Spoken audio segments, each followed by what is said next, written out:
Hi, ಎಲ್ಲರಿಗೂ ನಮಸ್ಕಾರ. ಎಲ್ಲ ಹೇಗಿದ್ದೀರಾ? ಎಲ್ಲ ಚೆನ್ನಾಗಿದ್ದೀರಾ ಅಂದ್ಕೊಂಡಿದ್ದೀನಿ. ಎಲ್ಲರಿಗೂ ಮಹಾಶಿವರಾತ್ರಿಯ ಶುಭಾಶಯಗಳು. ಎಲ್ಲರೂ ಜಾಗರಣೆ ಇದ್ದೀರಾ? ಹಬ್ಬ ಎಲ್ಲ ಮುಗೀತಾ ಎಂಬುದನ್ನು ಕಮೆಂಟ್ ಮೂಲಕ ತಿಳಿಸಿ. ಯಾರ್ಯಾರು ಜಾಗರಣೆ ಇದ್ದೀರಾ ಅದನ್ನ ಕಮೆಂಟ್ ಮೂಲಕ ತಿಳಿಸಿ ನನಗೆ ವೀಕ್ಷಕರೇ. ನಾನಂತೂ ಇರಲಿಲ್ಲ ಜಾಗರಣೆ, 2 ಗಂಟೆ ತನಕ ಇದ್ದೆ. ಆಮೇಲೆ ನನಗೆ ಆಗಲಿಲ್ಲ, ಆಮೇಲೆ ಮಲ್ಕೊಬಿಟ್ಟೆ ನಾನು. ನೋಡಿ ನಾನು ರಂಗೋಲಿ ಹೆಂಗೆ ಬಿಟ್ಟಿದ್ದೀನಿ ಅಂತ ಸಿಂಪಲ್ಲಾಗಿ. ಮಹಾಶಿವರಾತ್ರಿ ಅಂದರೆ ನಾವು ರಾತ್ರಿ ಪೂಜೆ ಮಾಡ್ತೀವಿ ವೀಕ್ಷಕರೇ.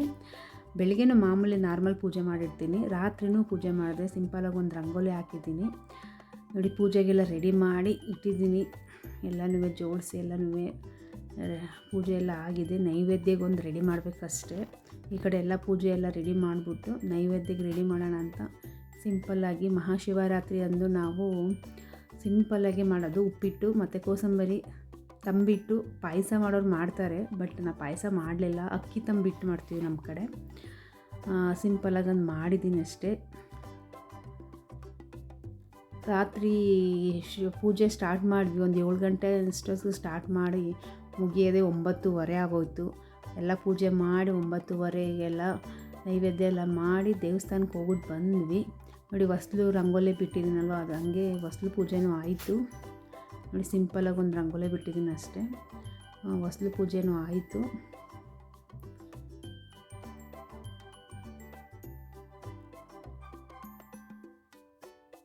ಹೊಸ್ಲು ಪೂಜೆ ಎಲ್ಲ ಮಾಡಿ, ಪೂಜೆ ಎಲ್ಲ ಆದಮೇಲೆ ನೈವೇದ್ಯಗೆ ರೆಡಿ ಮಾಡೋಣ ಅಂದ್ಬಿಟ್ಟು ಈ ಕಡೆ ಬಂದೆ. ಅಕ್ಕಿ ತಂಬಿಟ್ಟು ಮಾಡ್ತೀವಿ ವೀಕ್ಷಕರೇ. ಅಕ್ಕಿ ಮತ್ತು ಕಡಲೆಕಾಯಿ ಬೀಜ ಎಲ್ಲನೂ ಹುರಿದ್ಬಿಟ್ಟು ಅದನ್ನ ಪೌಡ್ರು ಮಿಕ್ಸಿ ಜಾರಲ್ಲೇ ಪೌಡ್ರ್ ಮಾಡ್ಕೋತೀವಿ. ಸಿಂಪಲ್ ಅಂದರೆ ಒಂದು ಸ್ವಲ್ಪನೇ ಮಾಡೋದಷ್ಟೇ. ಜಾಸ್ತಿ ಮಾಡೋರು ಮಿಲ್ಲಲ್ಲಿ ಹಾಕ್ಕೊಳ್ತಾರೆ, ನಾವು ಮನೇಲೇ ಮಾಡ್ತೀನಲ್ಲ. ಸಿಂಪಲ್ 1.5 ಲೋಟ ಹಾಕಿದೆ ಅಷ್ಟೇ ಅಕ್ಕಿನ. ನಾನು ಅಕ್ಕಿನ ಹುರ್ಕೋಬೇಕು. ಅಕ್ಕಿ ಹುರ್ಕೊಂಡ್ಮೇಲೆ ಸಪ್ರೇಟು ಕಡಲೆಕಾಯಿ ಬೀಜ ಎಲ್ಲನೂ ಹುರ್ಕೊಂಡು ಅದನ್ನ ಪೌಡ್ರ್ ಮಾಡ್ಕೊಬೇಕು ಮಿಕ್ಸಿ ಜಾರಲ್ಲಿ. ನೈಸಾಗಿ ಮಾಡ್ಕೋಬೇಕು ವೀಕ್ಷಕರೇ. ಇದನ್ನ ಸಿಂಪಲ್ಲಾಗಿ ಹೇಳ್ತಾಯಿದ್ದೀನಿ, ನಾನೆಲ್ಲ ವಿಡಿಯೋ ಏನು ತೆಗ್ದಿಲ್ಲ. ಇದೆಲ್ಲ ಮಾಡ್ಕೊಂಡ ಮೇಲೆ ತಂಬಿಟ್ಟು ರೆಡಿ ಆಗುತ್ತೆ. ತೋರಿಸ್ತೀನಿ ನಿಮಗೆ ಹೇಗೆ ಅಂತ ಹೇಳಿ. ಅಕ್ಕಿ ತಂಬಿಟ್ಟು ಆ್ಯಕ್ಚುಲಿ ಇದನ್ನು ನಮ್ಮ ತಾಯಿ ತುಂಬ ಚೆನ್ನಾಗಿ ಮಾಡ್ತಾಯಿದ್ರು. ನನಗೆ ಅಷ್ಟು ಗೊತ್ತಿಲ್ಲ, ಆದರೂ ನಾನು ಮಾಡಿದ್ದೀನಿ, ಟ್ರೈ ಮಾಡಿದ್ದೀನಿ. ನಮ್ಮಮ್ಮ ತುಂಬ ಚೆನ್ನಾಗಿ ಮಾಡ್ತಾಯಿದ್ರು ಇದನ್ನು.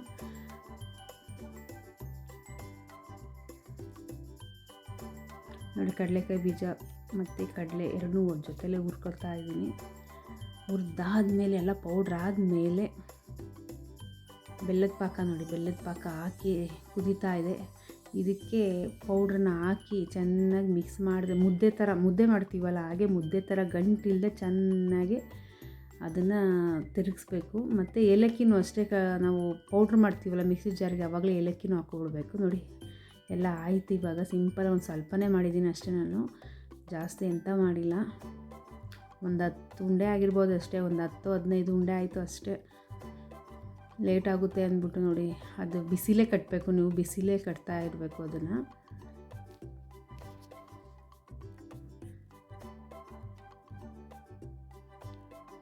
ನೋಡಿ ರೆಡಿ ಆಯಿತು ತಂಬಿಟ್ಟು. ಅಕ್ಕಿ ತಂಬಿಟ್ಟು ರೆಡಿ ಆಯಿತು ನೋಡಿ. ಕಡಲೆಕಾಯಿ ಬೀಜ ಕಾಣಿಸ್ತಾ ಇದೆ. ಕೊಬ್ಬರಿ ಹಾಕಬೇಕು ಇದಕ್ಕೆ, ಜೊತೆಗೆ ಪೀಸ್ ಮಾಡಿ ಕಟ್ ಮಾಡಿ ಕೊಬ್ಬರಿನೂ ಹಾಕಬೇಕು.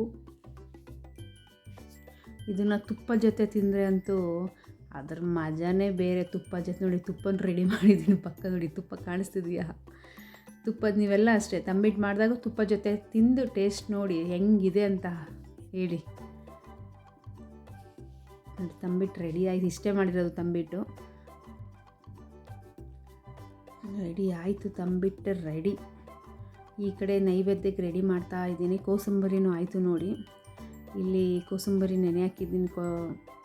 ಸೌತೆಗೆಲ್ಲ ಕಟ್ ಮಾಡಿ ಕಾಯೆಲ್ಲ ತುರಿದು ಹೆಸರುಬೇಳೆ ನೆನೆ ಹಾಕಿದ್ದೀನಿ. ಕೋಸಂಬರಿ ರೆಡಿ ಮಾಡಿಬಿಟ್ಟು, ಶಿವರಾತ್ರಿ ಹಬ್ಬ ಅಂದರೆ ರಾತ್ರಿಗೆ ಅಂದರೆ ಬೆಳಗ್ಗೆಯಿಂದ ಉಪವಾಸ ಇರೋರು ಇರ್ತಾರೆ. ನಮ್ಮಲ್ಲಿ ಯಾರೂ ಇಲ್ಲ. ಒಂದು ಟೈಮ್ ಅಂದರೆ ಚಪಾತಿ ತಿಂದಿದ್ರು ಅಷ್ಟೇ. ಮಧ್ಯಾಹ್ನ ಒಂದು ಟೈಮ್ ಅಷ್ಟೇ ಚಪಾತಿ ತಿಂದ್ವಿ ಅಷ್ಟೇ. ರಾತ್ರಿಗೆ ಉಪ್ಪಿಟ್ಟು ಕೋಸಂಬರಿ ಎಲ್ಲ ಅಷ್ಟೇ ಊಟ, ಫಲಾಹಾರ, ನೋ ರೈಸ್. ರವೆ ಹುರಿತಾ ಇದ್ದೀನಿ. ರವೆ ಹುರಿದ್ಬಿಟ್ಟು ತರಕಾರಿ ಉಪ್ಪಿಟ್ಟು ರೆಡಿ ಮಾಡಿಬಿಟ್ರೆ ನೈವೇದ್ಯಕ್ಕೆ ರೆಡಿ ಆಗುತ್ತೆ.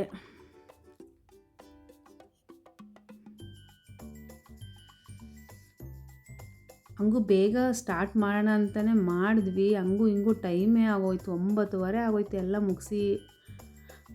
ಮಾಡೋ ತನಕ ಪೂಜೆ ಎಲ್ಲ ಮಾಡಿ ತಿಂಡಿ ಎಲ್ಲ ಇದು ಮಾಡೋ ತನಕ 9:30 ಆಯಿತು. 9:30 ನಂತರನೇ ದೇವಸ್ಥಾನಕ್ಕೆ ಹೋದ್ವಿ ವೀಕ್ಷಕರೇ. ನೋಡಿ ಉಪ್ಪಿಟ್ಟಿಗೆ ರೆಡಿ ಆಯ್ತಾ ಇದೆ. ತರಕಾರಿ ಉಪ್ಪಿಟ್ಟು, ಸಿಂಪಲ್ ತರಕಾರಿ, ಕ್ಯಾರೆಟ್ and ಬದನೆಕಾಯಿ ಅಷ್ಟೇ, ಓನ್ಲಿ ಅಷ್ಟೇ ಇದ್ದಿದ್ದು, ಅಷ್ಟೇ ಹಾಕಿದ್ದೀನಿ ನೋಡಿ. ಎಲ್ಲ ರೆಡಿ ಆಯಿತು. ಉಪ್ಪಿಟ್ಟು ರೆಡಿ ಆದಮೇಲೆ ನೈವೇದ್ಯಗೆ ಒಂದು ತಟ್ಟೆಗೆ ಕೋಸಂಬರಿ, ಉಪ್ಪಿಟ್ಟು, ತಂಬಿಟ್ಟು ಅಷ್ಟೇ. ಇವತ್ತಿನ ಹಬ್ಬದ ಸ್ಪೆಷಲ್ ಅಂದರೆ ಉಪ್ಪಿಟ್ಟು, ತಂಬಿಟ್ಟು, ಕೋಸಂಬರಿ ಅಷ್ಟೇ. ನೋಡಿ ರೆಡಿ ಆಯಿತು, ಉಪ್ಪಿಟ್ಟು ರೆಡಿ ಆಯಿತು ನೋಡಿ. ಉಪ್ಪಿಟ್ಟೆಲ್ಲ ರೆಡಿ ಆಯ್ತು. ಇನ್ನು ಕಾಯಿ ತುರಿ ಹಾಕಿ ಕೊತ್ತಂಬರಿ ಸೊಪ್ಪು ಹಾಕೋದಷ್ಟೇ, ರೆಡಿ ಆಯಿತು ಉಪ್ಪಿಟ್ಟು. ಈ ಕಡೆ ಕೋಸಂಬರಿನೂ ರೆಡಿ ಮಾಡಿದೆ. ಸಿಂಪಲ್ಲಾಗಿ ಒಂದು ಸ್ವಲ್ಪ ಕೋಸಂಬರಿನೂ ಆಯಿತು. ನೈವೇದ್ಯಕ್ಕೆ ರೆಡಿ ಮಾಡಿದ್ದೀನಿ ನೋಡಿ ವೀಕ್ಷಕರೇ. ನೈವೇದ್ಯನೂ ಆಯಿತು.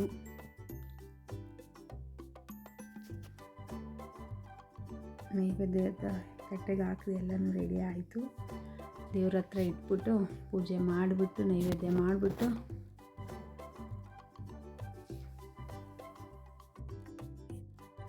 ನೈವೇದ್ಯಗೆ ರೆಡಿ ಮಾಡಿದೆ. ದೇವ್ರ ಹತ್ರ ಇಟ್ಬಿಟ್ಟು ಎಲ್ಲ ಪೂಜೆ ಎಲ್ಲ ಆದಮೇಲೆ ದೇವಸ್ಥಾನಕ್ಕೆ ಹೋಗೋಣ ಅಂದ್ಬಿಟ್ಟು ದೇವಸ್ಥಾನಕ್ಕೆ ರೆಡಿ ಮಾಡ್ತಾಯಿದ್ವಿ. ಹೋಗೋಣ ಅಂದ್ಬಿಟ್ಟು ರೆಡಿ ಆಗೋಣ ಅಂದ್ಬಿಟ್ಟು ನೈವೇದ್ಯ ಎಲ್ಲ ಆದಮೇಲೆ ರೆಡಿ ಆಗಿ ದೇವಸ್ಥಾನಕ್ಕೆ ಹೋಗ್ತಾಯಿದ್ದೀವಿ ವೀಕ್ಷಕರೇ. ದೇವಸ್ಥಾನ ತೋರಿಸ್ಕೊಡ್ತೀನಿ ನಿಮಗೆ, ಬನ್ನಿ. ಮಹಾಶಿವರಾತ್ರಿ ಪ್ರಯುಕ್ತ ನೋಡಿ, ಎಂಟ್ರಿ ಆದ ತಕ್ಷಣ ನಮ್ಮ ಗಣಪ ಕೂತಿದ್ದಾರೆ ದೇವಸ್ಥಾನದಲ್ಲಿ. ಗಣಪ ಪೂಜೆ ನೋಡಿ ಎಷ್ಟು ಚೆನ್ನಾಗಿ ಅಲಂಕಾರ ಮಾಡಿದ್ದಾರೆ. ಹಾಗೆ ನೋಡಿ ಮೇಲೆಲ್ಲ ಹೆಂಗೆ ತೋರಣಗಳು ಹಾಕಿ ದೇವಸ್ಥಾನ ಹೆಂಗೆ ಅಲಂಕಾರದಿಂದ ಕೂಡಿದೆ ಅಂದರೆ ಆ್ಯಕ್ಚುಲಿ ಬೆಳಗ್ಗೆ 8 ಗಂಟೆ ಎಲ್ಲ 6 ಗಂಟೆಯಿಂದನೇ ಜನ ಅಂದರೆ ಜನ ದೇವಸ್ಥಾನದಲ್ಲಿ. ನಾವು ಬೆಳಗ್ಗೆಯಿಂದ ಹೋಗಲಿಲ್ಲ ನೋಡಿ. ನಮ್ಮ ಈಶ್ವರಪ್ಪ ಕೂತಿಯಲ್ಲಿ ಕೂತಿಗೆ ಶಿವಂಗೆ ಎಷ್ಟು ಚೆಂದ ಅಲಂಕಾರ ಮಾಡಿದ್ದಾರೆ ನೋಡಿ ವೀಕ್ಷಕರೇ. ಎಷ್ಟು ಚೆನ್ನಾಗಿದೆ ಅಂದರೆ ರಶ್ಶು ಅಂದರೆ ರಶ್ಶು. ನಾನು ಸಂಜೆ ಫುಲ್ ರಶ್ಶು ಅಂದರೆ ರಶ್ಶು. ದೇವಸ್ಥಾನ ಬೆಳಗ್ಗೆಯಿಂದನೂ ನಾವು ರಾತ್ರಿ ಎಲ್ಲ ಪೂಜೆ ಮುಗಿಸಿ ಹೋಗಿದ್ದು 9:30 ನಂತರ ಅಂದರೆ 10 ಗಂಟೆಗೆ ಹೋದ್ವಿ ನಾವು ದೇವಸ್ಥಾನಕ್ಕೆ. ಅಲ್ಲಿ ಧರ್ಮಸ್ಥಳದಿಂದ ಕರೆಸಿದ್ರು ಪೂಜೆಗೆ ಅಂತ ನೋಡಲಿ. ದೇವ್ರದ್ದು ಮೆರವಣಿಗೆ ಎಲ್ಲ ಆಯಿತು, ಫುಲ್ಲು ಏರಿಯಾ ಎಲ್ಲ ಫುಲ್ ಆಯಿತು ಇದು. ಮತ್ತು ಅಲ್ಲೆಲ್ಲ ಮೆರವಣಿಗೆ ಮಾಡಿಕೊಂಡು ಮತ್ತೆ ಗರ್ಭಗುಡಿಗೆ ಬಂತು ದೇವರು. ಇದು ಧರ್ಮಸ್ಥಳದಿಂದ ಕರೆಸಿರೋದು. ನಾವು ಹೋಗೋ ತನಕನೇ ಆಲ್ರೆಡಿ ಎಲ್ಲ ಕಡೆ ಮೆರವಣಿಗೆ ಆಗಿ ದೇವಸ್ಥಾನದ ಹತ್ರ ಬಂದಿತ್ತು. ನಾವು ಹೋಗಾಗ ಇಷ್ಟು ಸದ್ಯದಲ್ಲಿ ಕಾಣಿಸ್ತು. ಆದರೂ ಜನ ಸಿಕ್ಕಾಬಟ್ಟೆ ಇದ್ರು ದೇವಸ್ಥಾನದಲ್ಲಿ ನೋಡಿ. ಎಷ್ಟು ಚೆಂದ ಇದೆ ಅಂತ ನೋಡ್ತಾ ಇರಿ ವೀಕ್ಷಕರೇ.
ಹೀಗೆ ನಮ್ಮ ಮನೆಯಲ್ಲಿ ಶಿವರಾತ್ರಿ ಹಬ್ಬವನ್ನು ಆಚರಿಸಿದ್ದೀನಿ ವೀಕ್ಷಕರೇ. ಈ ವಿಡಿಯೋ ಇಷ್ಟವಾದಲ್ಲಿ ಲೈಕ್ ಮಾಡಿ, ಸಬ್ಸ್ಕ್ರೈಬ್ ಮಾಡ್ಕೊಳ್ಳಿ, ನನ್ನ ಚಾನಲನ್ನು ಶೇರ್ ಮಾಡಿ, ನಿಮ್ಮ ಅಭಿಪ್ರಾಯವನ್ನು ಕಮೆಂಟ್ ಮೂಲಕ ತಿಳಿಸಿ. ಥ್ಯಾಂಕ್ ಯು, ಧನ್ಯವಾದಗಳು. ಬಾಯ್ ಬಾಯ್, ಟೇಕ್ ಕೇರ್.